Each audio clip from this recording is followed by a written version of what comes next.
Good morning. इस video में हम सभी सीटेट का जो ईवीएस पेपर है ना, इन्वायरमेंटल स्टडीज़, उसको हम लोग उसका जो पेडागोजी होता है 15 नंबर का पेडागोजी होता है और 15 नंबर का कंटेंट होता है। तो उसमें जो 15 नंबर का पेडागोजी है उसका हम लोग कंप्लीट जो है कि ये नोट्स है और इसको हम लोग इस वीडियो में डिस्कस करने वाले हैं, पढ़ने वाले हैं। आप और इस क्लास के बाद ये नोट्स अगर आप लेना चाहें तो आपको भी मिल जाएगा, ये फ्री है। आपको टेलीग्राम पर इसका जो है ये पीडीएफ आपको मिल जाएगा, क्लास का पीपीटी या पीडीएफ। तो ठीक है, हम लोग इसको अब समझते हैं। चूँकि लगभग जो है आपका, तो आप अगर सीडीपी पढ़े हैं, चाइल्ड डेवलपमेंट एंड पेडागोजी, चूँकि आपको तो वो पढ़ना ही पड़ेगा सीटेट में, तो अगर आप वो पढ़िएगा ना तो आपका ईवीएस का जो ईवीएस का नहीं, सारे सब्जेक्ट का पेडागोजी लगभग सॉल्व हो जाएगा। ईवीएस थोड़ा कॉम्प्लेक्स होता है, इसलिए उसके अलावे आपको पेडागोजी थोड़ा देखना पड़ेगा, ठीक ना। तो चलिए हम लोग अच्छे से जानते हैं और समझते हैं ईवीएस एक्चुअल है क्या। हम लोग इसमें करते क्या, पर्यावरण का अध्ययन करते हैं ना। पर्यावरण के अध्ययन में हम सभी क्या करते हैं, हम आपने जो आस पड़ोस के जो वातावरण है, जो पर्यावरण है, जो लोग हैं, उनसे हम जुड़े हुए हैं, है ना। और उनके भौतिक, जैविक सभी सभी प्रकार के घटकों को हम सभी देखते हैं और उनसे हम किसी न किसी तौर पर क्या है, मैं रूबरू होते रहते हैं। तो अब इसका हम लोग कॉन्सेप्ट के रूप में देखते हैं कि असल में जो ईवीएस है इसका कॉन्सेप्ट क्या कहता है। पर्यावरण जो है किसी निश्चित तथ्य या वस्तुओं या अवस्थाओं, घटनाओं को नहीं दर्शाता है, बल्कि है ना, अभी हम जिस तरह से आपको बता रहे हैं कि पर्यावरण के बारे में हम ऐसा नहीं कर सकते हैं कि हमारा घर तक ही पर्यावरण सीमित है।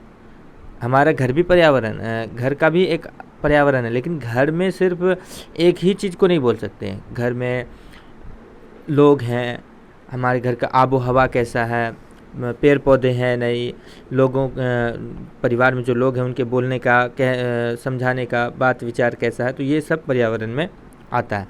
तो क्या है, अवस्थाओं या भौतिक मतलब कि किसी ये सीमित नहीं है, बल्कि इसका क्षेत्र असीमित है, बहुत बड़ा है। भौतिक तथा जैविक कार्यों को भी दर्शाता है, जो कि जीवों के संघर्ष, उत्पत्ति, प्रजनन तथा विकास आदि को प्रभावित करता है। तो ईवीएस का क्षेत्र सीमित नहीं है, ये बहुत मतलब कि एक तरह से वाइड है, जिसमें कि बहुत सारे घटक इसमें आते हैं। जैसे पर्यावरण के कुछ घटक के रूप में है, भौतिक घटक में है स्थल मंडल है, लिथोस्फीयर है जिसका इंग्लिश है, और है फिर अर्थ एंड इट्स ऑब्जेक्टिव, पृथ्वी तथा इसकी विशेषताएं हैं, हाइड्रोस्फीयर है जिसको जल मंडल बोलते हैं, और वाटर कंपोनेंट्स हैं, जल वगैरह। तो अब जैसे हम थोड़ा सा एक एग्जांपल देते हैं आपको। आप घर में रहते हैं, ठीक है, आप जो है कि आपको पानी सही से नहीं मिल पा रहा है, आप ट्यूबवेल का डायरेक्ट वाटर लेते हैं, ट्यूबवेल का या फिर नल का, वो डायरेक्ट पी लेते हैं। तो इससे क्या होगा, आपका इम्यून सिस्टम कब तक बैक्टीरिया से लड़ेगा, आप थोड़े दिन बाद बीमार पड़ जाएंगे। तो इसलिए जो हमारा जो कंपोनेंट सब है उसको भी स्वस्थ रहना ज़रूरी है। इसलिए हम सभी को अपने स्वस्थ रहने के लिए क्या करेंगे, हम लोग फिल्टर्ड वाटर पिएंगे या फिर गर्म पानी पिएंगे। अब उसके बाद जैसे बायोलॉजिकल घटक के रूप में इसमें सभी जैविक घटक आएंगे, है ना। जैसे फ्लोरा और फौना दोनों आएगा। फ्लोरा फौना आपने नाम सुना होगा, वनस्पति घटक और जैविक घटक सभी आएंगे, सूक्ष्मजीव भी आएंगे। और फिर क्या,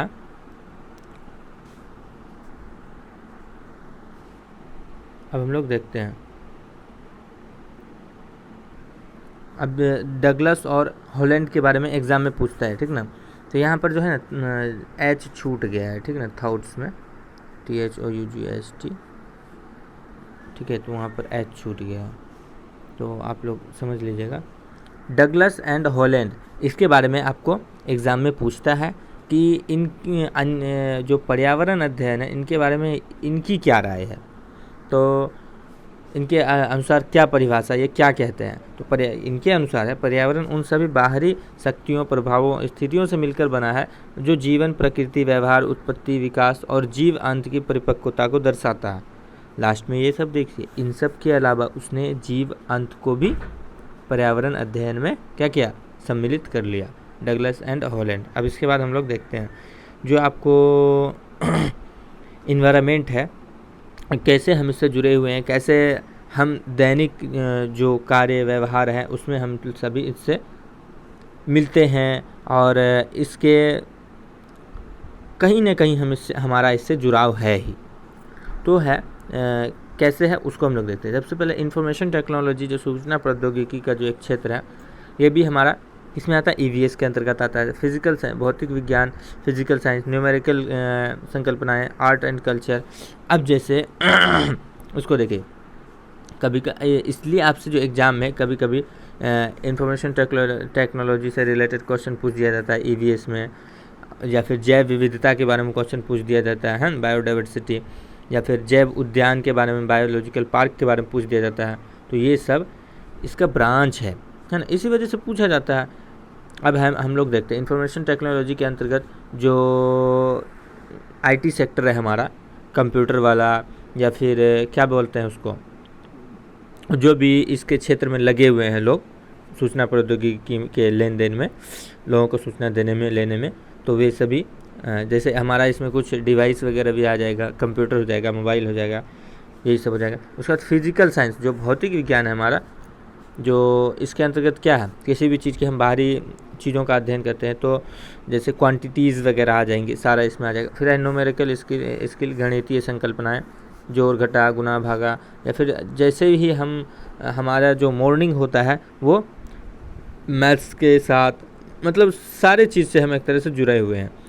कितने बजे जगह, ये सारा क्या है, गणितीय स्किल है, न्यूमेरिकल स्किल है। Art and education, arts education, ये तो आप इसके बारे में तो एग्ज़ाम में पूछता है। तब इसी के अकॉर्डिंग जो है आपका ना कंटेंट बनता है। देखिए आपका जो पेडागोजी है, अब जैसे कि आप लोग पढ़ते होंगे, वर्ली कहाँ का मशहूर क्या बोलते हैं कला है, तो महाराष्ट्र का है ना। मधुबनी चित्रकला, पोचमपल्ली साड़ियाँ कहाँ की फेमस है, कहाँ से आती है, आंध्र प्रदेश या तेलंगाना। अगर आपको आंध्र प्रदेश और तेलंगाना हो तो आपको तेलंगाना लगाना है, ठीक ना, और दोनों में से कोई एक रहे तो फिर तो आंसर होगा ही, क्योंकि आंसर कभी कभी कंफ्यूज करने के लिए दे देता है। अब जैसे देखिए, लिट्टी चोखा कहाँ का है, बिहार का, ढोकला गुजरात का है ना, तो दाल बाटी चूरमा राजस्थान का। इस तरह से एग्जाम में पूछता है कि कौन सा भोजन कहाँ का है, किस राज्य का है। छोले भटूरे कहाँ का है, तो पंजाब का है छोले भटूरे। इसलिए कला विज्ञान भी ईवीएस से संबंधित है। अब हम कैसे कह सकते हैं कि कला विज्ञान भी ईवीएस से संबंधित है, तो ऊपर में जो हमने विवरण दिया है इतना सारा, ये दर्शाता है कि कला विज्ञान भी ईवीएस से संबंधित है, ठीक है। लैंग्वेज एंड कम्युनिकेशन, ये भी 5वां है हमारा। ये भी जो है कि भाषा एवं संचार, पर्यावरण अध्ययन से संबंधित है, ठीक है। कहानी, कविताओं, इस सब के माध्यम से हम ईवीएस क्या बोलते हैं कि बच्चों में ईवीएस की समझ विकसित करते हैं। जैसे कि कुछ कविता कर देते हैं, जैसे एक कविता ये है होगा, कहाँ से आए जी, आलू मिर्ची चाय जी, इस तरह से है जो है। तो ये सब कविता के माध्यम से हम बच्चों में ईवीएस की समझ विकसित करते हैं।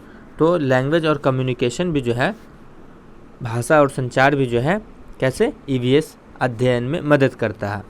सोशल और कल्चर, समाज तथा संस्कृति, भाईचारगी, विवेक, नैतिकता, ये सब जो है कि ईवीएस जो है कि इनको इन्हेंस करता है, और इसके माध्यम से ईवीएस सीखते हैं, और ईवीएस के माध्यम से हम ये सीखते हैं। जैसे हम समाज में रहते हैं तो हमारे जो आसपास का जैसा वातावरण होगा वही ना हम सीखेंगे, हमारी संस्कृति जो होगी हम वही सीखेंगे, और हम जिस संस्कृति से आते हैं उससे हमारे आसपास के हमारा जो ग्रुप होगा उसी टाइप का ग्रुप भी होगा। तो उसके बाद है हमारा अर्थ साइंस, जो है कि अगर आपको नहीं समझ में आ रहा है अभी इतना चीज़, तो कोई टेंशन लेने वाली बात नहीं है। अब मैं ये सबसे क्वेश्चन उतना रहेगा भी नहीं, जो अभी उससे हमने थोड़ी जो बातें बताई है, बीच बीच से क्वेश्चन रह सकता है लिखा हुआ जो है। इससे जैसे अब कुछ क्वेश्चन यहाँ से बन सकता है, ठीक है, यहाँ से बन सकता है। और ईवीएस कैसे हम लोगों से कनेक्टेड है, ये क्वेश्चन पूछ सकता है इन सब में से। जैसे क्वेश्चन कभी कभी ये भी आ जाता है कि क्या इंफॉर्मेशन टेक्नोलॉजी ईवीएस से संबंधित है, या फिर इंफॉर्मेशन या फिर कौन सा सब्जेक्ट जो है कि ईवीएस से संबंधित है। तो आप अगर यहाँ पर फिर पूछ देगा न्यूमेरिकल स्किल, तो आप थोड़ा कंफ्यूज हो जाइएगा कि क्या न्यूमेरिकल स्किल ईवीएस से संबंधित है। तो अगर आप पढ़े रहिएगा तो आपको समझ में आएगा, ठीक है। तो इसलिए अच्छे से पढ़िए, अच्छे से समझिए। उसके बाद है ईवीएस के आधार। तो आपने तो पढ़ा ही होगा, FFWSTT, इस तरह से दिमाग में रख सकते हैं FFWSTT। पहला है परिवार एवं मित्र, दूसरा है आपको भोजन, तीसरा है जल, आवास, यात्रा। तो इसी तरह से पूछता है एग्जाम में ये कि जो ईवीएस का आधार है, कितना आधार है, मेनली ईवीएस का कितना आधार है, तो 6 आधार है। हमारा परिवार है, भोजन है, परिवार में रहते हैं, भोजन करते हैं, जल लेते हैं, और कहीं ना कहीं तो रहते हैं। हमारा परिवार कहीं ना कहीं तो रहेगा, तो वो आवास है, और फिर यात्रा भी करते हैं हम आवश्यकता पड़ने पर, और फिर हम ज़रूरत पड़ने पर चीज़ें बनाते हैं। चीज़ें जो हम बनाते हैं या करते हैं वो सारी चीज़ें इसमें आएंगी। अब कक्षा 1 और 2 में ईवीएस का शिक्षण कैसे होता है वहाँ तो ये ठीक है, वहाँ देखिए कैसे होता है। क्योंकि ईवीएस की शुरुआत कक्षा 3 से होती है ना, ईवीएस कक्षा 3 से शुरू होता है। तो उससे पहले हम ईवीएस कैसे पढ़ाएंगे, तो उसको देखिए, गणित और भाषा के माध्यम से जो है सिखाया जाता है ईवीएस। क्योंकि ईवीएस की शुरुआत कक्षा 3 से होती है और 5 तक चलती है, इसलिए इससे पहले कक्षा 1 और 2 में ईवीएस को गणित और भाषा के माध्यम से सिखाया जाता है।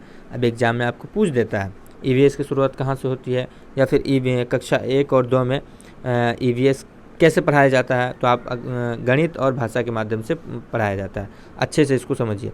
साथ ही कक्षा 3 से 5 तक साइंस, सोशल साइंस और ईवीएस के रूप में संकलित है। मतलब कि इस रूप में अब 3 से 5 के रूप में जो है साइंस, सोशल साइंस और इन्वायरमेंटल एजुकेशन, ये सारा चीज़ मिला करके क्या बनाता है, ईवीएस बनाता है ना। उसके बाद है एनसीएफ और ईवीएस। सब जो आपका पेडागोजी है ना, वो सारा 15 नंबर का पेडागोजी इस पीडीएफ से आपको मिल जाएगा, ठीक ना। तो उसको अच्छे से समझिए, इस पीडीएफ को अच्छे से पढ़िए। एनसीएफ और ईवीएस, बिना बोझ के शिक्षा, लर्निंग विदाउट बर्डन, तो एनसीएफ कहता है। और चाइल्ड सेंटर्ड एजुकेशन जो कहता है बच्चे को लर्निंग बाय डूइंग, बच्चा हमारे लिए महत्वपूर्ण है, बच्चा की इच्छा के अनुसार शिक्षण अधिगम होना चाहिए, है ना। कक्ष में बच्चों को रोचक माहौल में पढ़ाना है, सिखाना है ना। लर्निंग और जो क्या बोलते हैं कि टीचिंग लर्निंग का जो प्रोसेस है वो एक फ्लेक्सिबल माहौल, फ्लेक्सिबल टाइप होना चाहिए।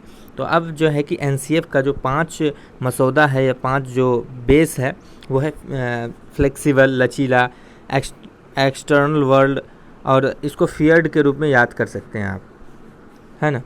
फ्लेक्सिबल, एक्सटर्नल वर्ल्ड से जुड़ा हुआ होना चाहिए कि विद्या जो बच्चा है उसका जो क्षेत्र है वो विद्यालय तक ही सीमित नहीं रहना चाहिए। ऑल राउंड डेवलपमेंट मतलब सर्वांगीण विकास हमारा एक क्या होना चाहिए, एक लक्ष्य होना चाहिए।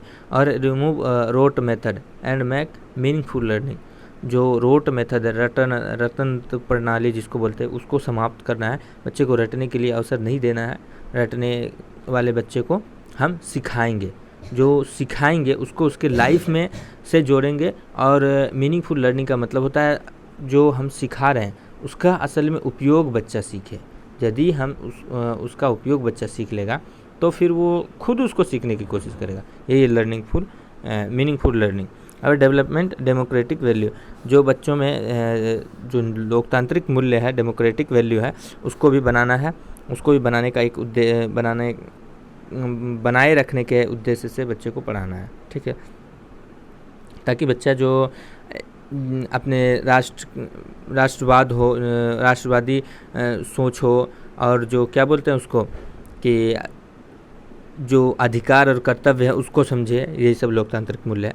EVS an integrated subject. अब देखिए ये एग्ज़ाम में पूछ देता है। अच्छा, अब हम लोग देखते हैं टोटल एनसीएफ अभी तक 4 आ चुका है, ठीक ना। एनसीएफ 1975 में आया था एक, और एजुकेशन पॉलिसी ये अलग है। NCF 1988, उसको NCF 2000, NCF 2005, ये 4 जो नेशनल करिकुलम फ्रेमवर्क का ये 4 है। और उसके बाद एजुकेशन पॉलिसी जो है 1968, 1986 और 2020 है। तो ये सब एजुकेशन पॉलिसी है। और EVS को एक इंटीग्रेटेड सब्जेक्ट के रूप में शामिल करने के लिए NCF 2005 ने रिकमेंड किया था, ठीक है। तो ये एग्ज़ाम में पूछता है किस NCF के अकॉर्डिंग जो है कि ये EVS को एक इंटीग्रेटेड सब्जेक्ट, एकीकृत विषय के रूप में रिकमेंड किया गया था या फिर शामिल किया गया था। EVS के शिक्षण के उद्देश्य है बच्चों में, अभी जैसे यहाँ पर एक चीज़ और था, यहाँ पर बिना बोझ की शिक्षा या फिर बाल केंद्रित शिक्षा, इन्हीं सब में आता है प्रोजेक्ट वर्क, ठीक ना, कि बच्चों को प्रोजेक्ट वर्क देना, जिससे कि बच्चों में क्या बोलते हैं, सामूहिक ग्रुपिंग करके जो कुछ काम करता है, उससे क्या होता है, बोलने का, लोगों के साथ उठने बैठने का, सोचने समझने का एक अनुभव प्राप्त होता है। इसीलिए बोला जाता है प्रोजेक्ट वर्क ज़्यादा से ज़्यादा बच्चों को देने के लिए। अब थोड़ा टाइम लगता है, टाइम कैरी करता है, और संसाधन का भी ज़्यादा ज़रूरत पड़ता है, पैसे भी ज़्यादा खर्च होते हैं, आर्थिक भी ज़्यादा लगता है, आर्थिक खर्च भी ज़्यादा लगता है। तो बच्चों में स्वच्छता, अब यहाँ पर हम लोग देखते हैं EVS के शिक्षण का उद्देश्य क्या है, बच्चों को स्वच्छता के लिए बढ़ावा देना, विभिन्न बीमारियों गंदगियों से अवगत कराना। जब बच्चे जानेंगे गंदगी के बारे में, हाइजीन के बारे में समझेंगे, तभी ना वो क्या बोलता है कि हाथ धो करके खाएंगे, रोज़ सुबह ब्रश करेंगे, यही सब। बच्चों में अच्छी आदतों का विकास करना, है ना। EVS चैप्टर्स है, आपको चैप्टर भी है, देखिए, गुड हैबिट्स, बैड हैबिट, इस तरह का चैप्टर है, ताकि बच्चों में अच्छे मैनर आए, अच्छी आदतें उसमें विकसित हों। जैसे कि अब बच्चे अभी हम जैसे बताए, खाना खाने जा रहा है, तो अब वहाँ पर उसको पता ही नहीं है कि क्या नुकसान होता है, क्या फ़ायदा होता है, तो वो बगैर हाथ धोए ही खा लेगा। तो अगर वो जान रहा है हाइजीन के बारे में, बैक्टीरियाज़ के बारे में, तो वो हाथ धो करके खाएगा, जानेगा, समझेगा। उसके बाद व्यवस्थित तरीके से कार्य करने के लिए बच्चों में एक कौशल विकसित करें। अब जैसे बच्चों को हम प्रोजेक्ट वर्क दिए सारे बच्चे को, तो वो जान रहा है कि हमको 5 को एक डिफिनिट डेट तक सबमिट करना है, और हमको कैसे करना है, तो एक तौर तरीका से करेगा। क्योंकि वहाँ पर कोई अगर इनफॉर्मल होगा, अनौपचारिक तरीके से जाएगा, तो दूसरा उसको रोकेगा, टोकेगा कि नहीं, ऐसे नहीं, ऐसे किया जाना चाहिए। तो क्या है, बच्चों में EVS जो है कि व्यवस्थित तरीके से कार्य करने के लिए बच्चों में कौशल विकसित करता है, जिससे कि बच्चे एक नियम के अनुसार किसी भी कार्य को अच्छे तरीके से कर पाते हैं, गुणवत्तापूर्ण ढंग से।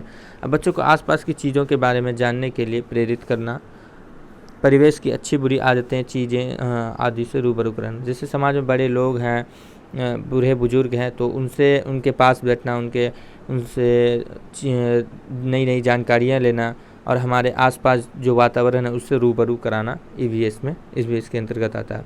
EVS आवश्यक है, क्यों आवश्यक, क्योंकि हमारे जीवन के लिए पेयजल, भोजन, वायु आदि का ज्ञान प्रदान करता है, और सिर्फ ज्ञान ही नहीं प्रदान करता है, इसके स्वच्छता की भी जानकारी देता है, ठीक ना। मानव द्वारा बिगड़े पर्यावरण के स्वरूप को EVS द्वारा ही ठीक किया जा सकता है, स्कोप ऑफ EVS भी है, ठीक ना। अब जैसे कि पर्यावरण जो है, वातावरण हमारा, या पर्यावरण आप देख रहे हैं कि प्रदूषित होता जा रहा है, चाहे किसी भी क्षेत्र में देख लें, वाटर देख लें, या फिर मछलियों को रहने में दिक्कत आ रही है, हम इतना प्लास्टिक वगैरह उसमें फेंक देते हैं कि मछलियाँ नहीं रह पाती। तो इसी तरह से हमारा जो ऑक्सीजन है, जो वायु है, वो दूषित होता जा रहा है, वाटर दूषित होता जा रहा है। तो इसी तरह से इन सब को सुधारा जा सकता है EVS के द्वारा। यह पारिस्थितिक संतुलन बनाया जाता है। इकोसिस्टम अगर आपने पढ़ा होगा, तो जो इकोसिस्टम उसको भी बैलेंस करने में ये कुछ काम हेल्प करता है, ठीक है। यह बच्चों को पर्यावरण के प्रति जागरूक बनाता है। हमारे आसपास अब जैसे कि कुछ अभी हम बोले तो प्रोजेक्ट वर्क का, तो अगर लोग आपस में नहीं मिलजुल कर रहते हैं, या फिर लोगों में कुछ हमारे समाज में देख रहे हैं कि बीमारी फैल रहा है, किस चीज़ का भी फैल रहा है, तो इसके लिए ना एक प्रोजेक्ट वर्क बच्चों को दे दिए ग्रुप में कि जाओ तुम लोग को ये प्रोजेक्ट वर्क करना है, और इसमें जो बीमारी है हो रहा है आसपास के लोगों को वो लिखना है, कैसे हो रहा है और क्यों हो रहा है, ये सब जानकारी लेकर के आना। फिर एज ए शिक्षक आपको ये बताना है कि देखो, अगर वो लोग पर्यावरण पढ़े रहते तो उसमें ये बीमारी नहीं होती, क्योंकि ये स्वच्छता की वजह से हो रहा है। ज़्यादातर बीमारियां स्वच्छता की ही वजह से होती है, और जो कमी बेसी होगा तो वो वहाँ पर शिक्षक कक्षा कक्षा में बच्चों को और जो सामूहिक कार्य है चूँकि प्रोजेक्ट वर्क, तो वहाँ पर बच्चे भी आपस में डिस्कस करके सीखेंगे। ईवीएस की धारणाओं को यह बच्चों को पर्यावरण के प्रति जागरूक बनाता है, बच्चों में अपना फलदायक योगदान दे पाते हैं। और उसके बाद है ईवीएस की अवधारणाओं को कृषि उत्पादन की प्रणाली में लागू किया जा सकता है। कृषि प्रणाली के विकास में ईवीएस मदद करे। अब जैसे नई नई प्रणालियाँ लाते हैं, वैज्ञानिक रिसर्च करते हैं, तो ये सभी जो है कि ईवीएस के अंतर्गत ही आता है। तो ईवीएस एक तरह से कृषि क्षेत्र में भी मदद करता है। अब है सीसीई जो सतत व्यापक मूल्यांकन बोलते हैं, इससे तो क्वेश्चन रहता है। Assessment for learning, assessment as learning, assessment of learning. तो अब देखते हैं इसमें सबसे ज़्यादा आपको फॉर और ऑफ से पूछता है। और दो टाइप का जो है कि क्या बोलते हैं आपको असेसमेंट है, एक है फॉर्मेटिव, एक है समेटिव। तो आप इंग्लिश में ही देख लीजिए। फॉर्मेटिव है कि ये कक्षा के दौरान होता है, और समेटिव है कि अंत में होता है, योगात्मक मूल्यांकन जिसको बोलते हैं। ठीक है, अब हम लोग देखते हैं फॉर लर्निंग जो है और ऑफ लर्निंग। देखिए सबसे पहली बात किसमें क्या चीज़ होता है। जो असेसमेंट फॉर लर्निंग है उसमें क्या होता है, हम बच्चे कक्षा में गए, बच्चों को जो पढ़ाना है उससे रिलेटेड क्वेश्चन आंसर किए, बच्चों से बातचीत किए। अब जैसे हाउस पढ़ाना है, तो तुम लोग हाउस देखे हो क्या, कैसे कैसे घर होता है, घर कैसे बनता है, तुम लोग कैसे कैसे घर देखो। तो इस तरह से बातचीत करके बच्चों को क्वेश्चन आंसर करके बच्चों को टॉपिक पर लाना। जब टॉपिक पर ले आएंगे फिर वहाँ पर हम नई बातचीत करेंगे, बच्चों से जानकारियाँ देंगे, बच्चों को पढ़ाएंगे। ये सारा क्या है, असेसमेंट एज लर्निंग है, सीखते हुए मूल्यांकन, बच्चा कौन कैसा सीख रहा है। तो और इसी बीच में हम सभी शिक्षक जो बच्चों को सिखाना है वो सिखा देंगे। उसके बाद है लास्ट वाला असेसमेंट ऑफ लर्निंग। अब बच्चों ने क्या सीखा, कैसे सीखा, कितना सीखा, इसका क्या करेंगे हम लोग, असेसमेंट करेंगे। और उसके बाद बच्चों को से फीडबैक लेंगे और उसको होमवर्क भी दे देंगे। अब देखिए इन तीनों में कौन कैसा है। ये प्री है, पढ़ाने से पूर्व का है क्या, असेसमेंट फॉर लर्निंग। और ड्यूरिंग या मिडिल में जो होता है असेसमेंट एज लर्निंग होता है। और लास्ट में जो है क्या होता है, असेसमेंट ऑफ लर्निंग होता है। हमने जो सिखाया उसका असेसमेंट करते हैं। अब है प्रोजेक्ट मेथड। ये आपको ईवीएस में प्रोजेक्ट मेथड काफ़ी मायने रखता है, इसलिए इसको नज़रअंदाज मत कीजिएगा। सबसे पहले है ईवीएस मेथड। ईवीएस जो के अंतर्गत जो प्रोजेक्ट मेथड है, परियोजना विधि, इसमें क्या होता है, पृष्ठभूमि या परिस्थिति बनाना। अभी जैसे उस तरह से हम एक बताएं कि एक समाज है जहाँ लोग बीमार हैं, तो क्यों बीमार है उसके लिए हम बच्चों को क्या करेंगे, एक बोलेंगे कि यहाँ तुम लोगों को अब असेसमेंट करके आना, प्रोजेक्ट बनाना है इस सोसाइटी पर। तो सबसे पहले उसको एक डमी बताएंगे। देखो सबसे यहाँ पर लोगों का नाम लिखना है, कैसे क्या बीमारी है, क्यों भी हो रहा है, स्वच्छता का क्या हालत है। तो इस तरह से एक डमी टाइप का बना लेंगे, एक पृष्ठभूमि बच्चों के लिए तैयार करके दे देंगे। सिलेक्शन ऑफ प्रॉब्लम्स, जो समस्या है उन लोगों का, उसका हम चयन कर लेंगे और फिर आकर के उसका क्या बोलते हैं हल करेंगे। फिर एक योजना बनाएंगे, मतलब जैसे कि अब बच्चों को हम समझाएं कि ऐसे ऐसे करना है। किसी बच्चों को कोई प्रॉब्लम आया कि सर ये नहीं समझ में आया, तो वहाँ पर हम बच्चों को समझा देंगे कि देखो ऐसे ऐसे करना है, ऐसे ऐसे करना है। तो प्रोजेक्ट मेथड में यहाँ पर लोगों से जाना है, रूबरू होना है, बातचीत करना है। तो इस तरह से आपको प्रोजेक्ट बना करके लाना है। तो ठीक है, यहाँ तक हो गया। उसके बाद है प्लानिंग, फिर योजना बनाना है कि कब से जाना है, कैसे जाना है, कहाँ से शुरू करना है, कैसे करना है। उसके बाद है एग्जीक्यूटिंग द प्रोजेक्ट, परियोजना का निष्पादन करना। अब जब परियोजना बन गया तो क्या करेंगे, हम सभी उस पर अब डिस्कस करेंगे। अब चूँकि जब परियोजना बन रहा था तो उस दौरान क्या थे, सभी बच्चे आपस में मिलजुल कर थे, बातचीत करते थे। तो इस दौरान जो है ना, बच्चों में सहकारी प्रक्रिया के द्वारा ज़्यादा सीखते हैं, नई नई चीज़ें सीखते हैं, एक दूसरे से सीखते हैं। तो भाषा का भी विकास होता है, इसमें बोलने के लिए सीखते हैं, कम्युनिकेशन स्किल उनका बेहतर होता है। तो प्रोजेक्ट मेथड के लिए के जो है कि ये सभी फ़ायदे हैं। इसके अंतर्गत बच्चे जो है कि जानकारी इकट्ठा करना शुरू करते हैं, ठीक। और जानकारी को एग्जीक्यूटिंग द प्रोजेक्ट के अंतर्गत बच्चे, अभी जैसे हमने कहा, लोगों के बीच गए, वहाँ जानकारियाँ इकट्ठा की, उसके बाद उसको प्रोजेक्ट में क्या करते हैं, सम्मिलित करते हैं। और लास्ट में फिर उनका इवोल्यूशन होता है, मूल्यांकन होता है, शिक्षक करते हैं। After that reporting and reading, ठीक है।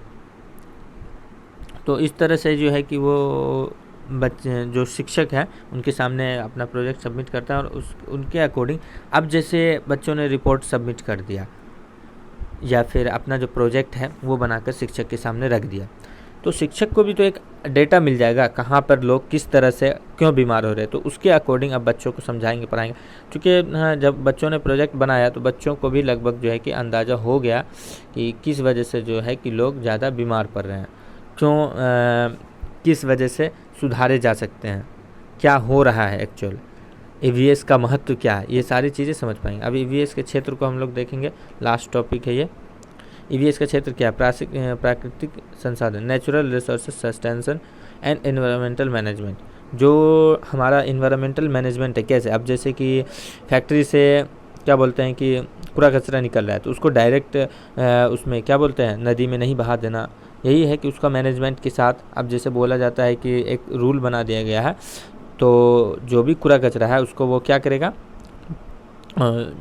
उसको न्यूट्रल करके डालेगा, ठीक ना, ताकि जो जल में जो जंतु हैं उसको नुकसान ना हो। Scope of EVS in industry, अब जैसे कि ईवीएस का अभी जैसे हम बताएं ये चीज़ आपको बताएं, तो इसी के अकॉर्डिंग अब ईवीएस को जानने वाला वहाँ रहेगा तभी ना इस चीज़ को वो कर पाएगा। तो इसको ईवीएस का स्कोप एक यहाँ भी, scope in research and development. अब अनुसंधान, अभी एक कृषि की बात आई थी, तो कृषि के क्षेत्र में कैसे इवोल्यूशन आया, हम जो ईवीएस को पढ़ा जाना समझा तो उसी को ना, इसलिए ईवीएस का स्कोप एक रिसर्च और डेवलपमेंट में भी है, तब वो उसने जो है कि कृषि के क्षेत्र में डेवलपमेंट को बढ़ावा दिया। अब है ह्यूमन हेल्थ एंड सैनिटेशन, मानव स्वास्थ्य और स्वच्छता में ईवीएस को जानेगा तभी ना स्वच्छ रूप से रह पाएगा और लोगों को भी स्वच्छता के प्रति जागरूक कर पाएगा। Scope of EVS in social development, अभी जैसे हमने कहा था एक बूढ़े बुजुर्गों के पास बैठना, वहाँ बैठने से लोगों में जो सामाजिक विकास होता है, लोग आपस में एक दूसरे से बात करना सीखते हैं, समाज में कैसे रहा जाता है, समाज की संस्कृतियों को, नीतियों को जानते हैं, समझते हैं। तो इसी तरह से आपका ये ईवीएस का जो 15 नंबर का हमने कहा पेडागोजी है वो समाप्त होता है। अगर आपको कुछ दिक्कत हो, कुछ समझ में ना आए तो आप कमेंट करिएगा, हम आपका उत्तर देने की कोशिश करेंगे। और अगर ये पीडीएफ आपको चाहिए होगा तो आप टेलीग्राम ज्वाइन करके ले सकते हैं। ठीक है, फिर मिलते हैं नेक्स्ट वीडियो में।